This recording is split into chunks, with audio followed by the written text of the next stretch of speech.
Hi everyone, so something a little bit different today. I'm going to look at Star Wars Armada for the first time I've done a video on Armada. I've been trying to hold off until some of the new content came out because I didn't want to just keep repeating all the stuff we already know about. And I'll be honest, I've not played as much Armada as I'd like recently. I've been trying to get too deep into Imperial Assault, but this stuff's too much fun not to talk about. So first thing we're going to have a look at is the Interdictor for the Imperials coming out in Wave 4. It's another medium-based ship for Imperials, same size base as a Victory-class Star Destroyer, and see what it adds and just give my general thoughts on it and run through all the cards we've had. So the first one I'm going to look at is the Suppression refit, which is actually a cheaper one of the two models that come in the box. So they've both got 9 hull, brace, redirect, 2 contains. Both have speed 1 and 2 with 1 click at every point they can move. The Suppression fit has an anti-squadron of 1 blue die, command value of 2, squadron command 2, engineering 5, and then they have 3 shields on the front, 2 on each side and 2 on the rear, and we'll go on to the armaments as well, but that's a pretty rugged ship. You've got hull points not to burn, but you know it's a good amount of hull there, with a 5 engineering, 2 contains. Don't be scared if you do field this ship to let a little bit of damage through onto the hull. Don't feel like you've got to redirect everything and be trying to bump your shields all the time. It's a resource to be used, so it's really solid, I feel like, and just that 5 engineering is pretty good. Attack wise, the Suppression refit has 3 blue and 1 red to a front, 3 blue and 1 red to each side, and 2 blue and 1 red to a rear. So it's actually a good all-round platform as well. It's still got that giant front arc that all of the Imperial Star Destroyer design ships have, but it can certainly mix it up quite well to the flanks, and it's not to be sniffed out of its rear shot. So there's some options there. The command retrofit goes up by 3 points and gives you an extra red dice on your front and sides, and an extra black dice on your anti-squadron. That's the only thing that changes other than the refits. So the Suppression refit lets you field 2 more of the an extra one of these experimental ones, which we're going to look at in a second. That's all this stuff here, and you get to field 2 of them, and it's 30 points cheaper. So if you're going to be trying to pull the most shenanigans, I imagine that's the one you're probably going to go for. If you're trying to sit back and maybe trade a little bit, the combat retrofit's pretty nice, and yeah, it has the teams, the characters, the offensive retrofit, the ion one as well, and then these new ones. So onto these gravity well things and what they do. So the first one is the grav shift reroute. So before deploying fleets, place 1 grav shift token anywhere in the play area. After deploying fleets, you may move each obstacle at distance 1 to 3 of that token to within distance 2 of that obstacle's current location. Obstacles cannot overlap tokens, obstacles, or ships. So you can do it in one of 2 ways in my mind. I've not had a chance to mess around with it on the table yet, but you can look at completely opening up one part of the table, or trying to really hem part of the table off. So it's a pretty high level strategy, works well with different missions, that kind of thing. So the way Armada is structured with the different objectives it can be a nice one at just 2 points to throw into your list, especially if you're building around some of the more obstacle focused ones, or if you're trying to counter someone else's. If they're trying to get, for example, all the minefields or something like that pulled away, you can drag all of that to a different part of the table and open a path. Just weird and wonderful stuff. I like it. I need to actually get it on the table, and that's one of the things that's going to be a recurring theme of this pack. A lot of it won't sink in until you've actually played with it quite a lot. Next one is the G7X Gravity Well Projector. So before deploying the fleets, place one Gravwell token anywhere in the play area. When a ship deploys at distance 1 to 3 of a Gravwell token, its speed dial must be set to 0. So this one is the same kind of vein. It's going to be a pre-game gambit. It stops like the Rebel the Akbar swirl. You can put it across where the lanes are going to go, and it can just stagger that formation, different things like that. You can also try and discourage cornering, because they're not going to be able to get out and maneuver. You can really hamper, you can use it to protect a flank by hampering demolishers, opening speeds and stuff like that.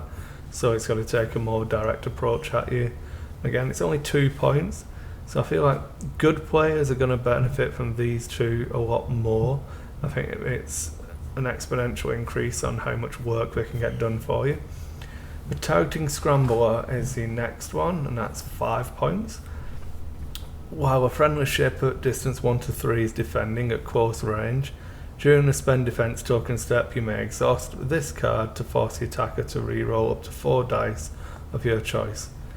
So when any ship, either you're at range 1 to 3 of yourself, so it can be the ship that this is on, or one of the other people in the formation, distance 1 to 3, and it's basically within black range.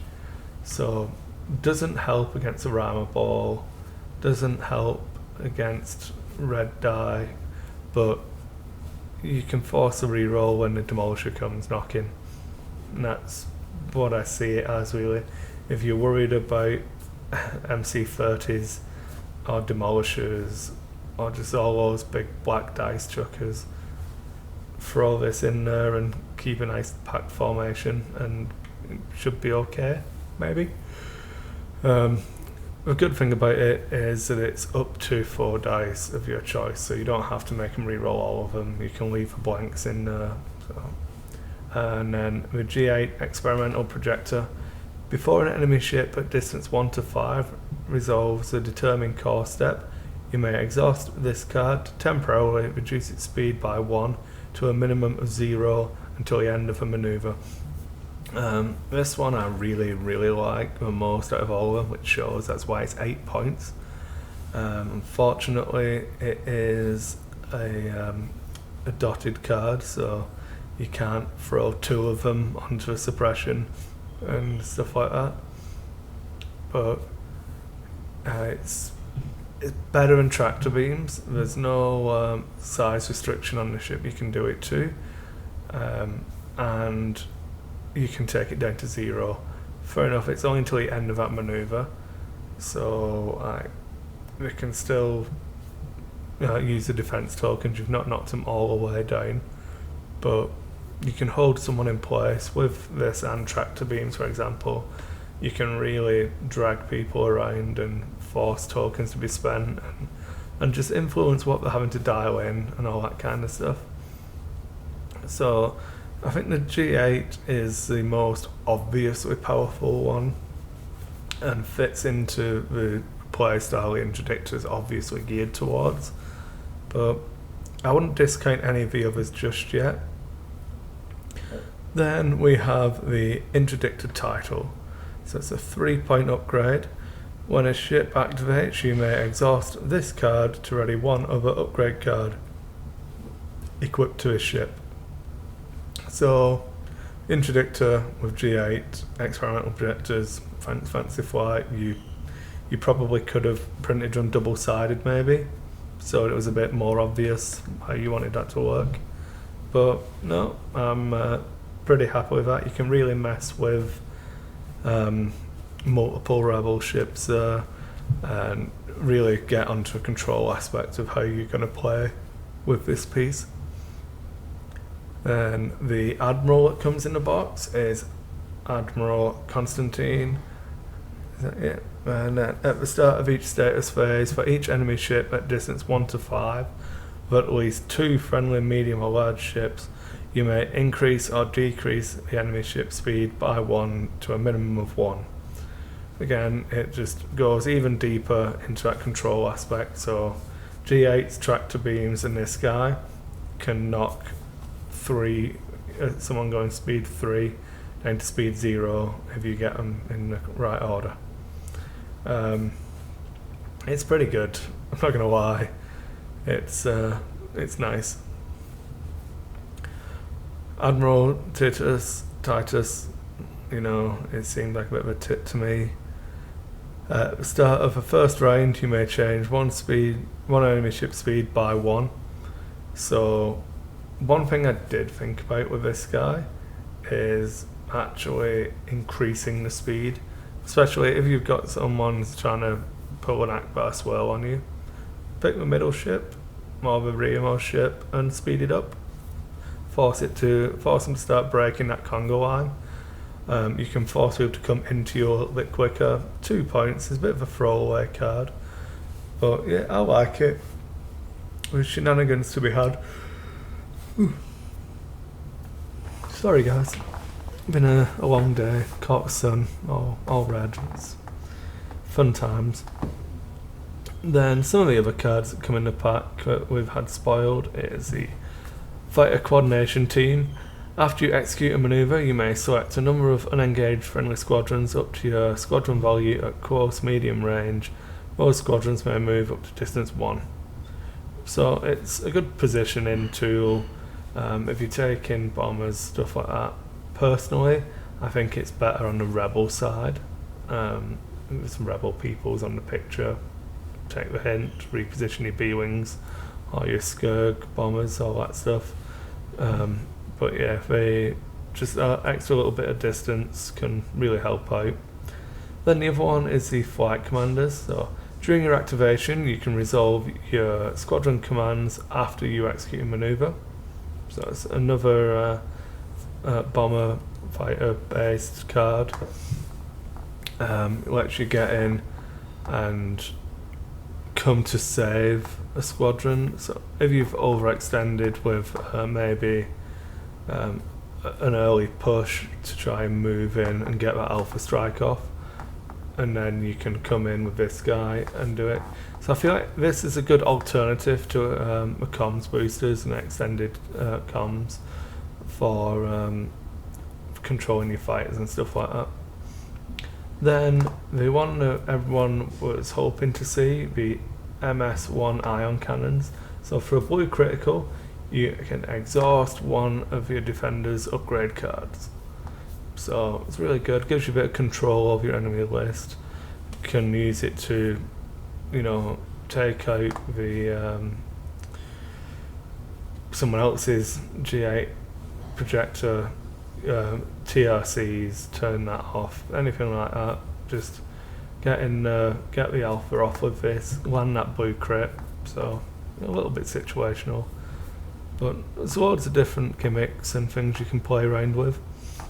Overall, I don't think it's going to massively change the Imperial playstyle on release. I think it's going to be a nice alternative. It sits in the middle of an Imperial and a Victory. So people who were running, bare-bones Imperials might throw this in and try and get a few more tricks into the list. People who are fielding bare-bones Victories probably won't want to mess around. It's anyone who's got like a squadron pushing Victory might consider this and do something a little bit different. Maybe go more on the rogue side, so you're not having to activate as many squadrons. But Wisp building, I feel like it's going to sit in an interesting place. On release, I don't think it's going to have a massive impact, but I think it's going to be a slow burner, and it'll just pick up pace and get better and better as people get more used to different tricks it can do. I don't think you're going to stop seeing the Rhymer Ball anytime soon. I don't think it's going to overtake Demolisher as the big all-star Imperial ship, but it competes well with a Victory in the ISD. So I'm pretty happy. I'm excited about the release. I'm looking forward to seeing what we can do with it.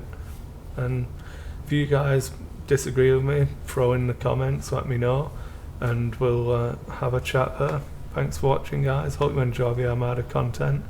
I'll try and do some more if people are interested in it. Thanks.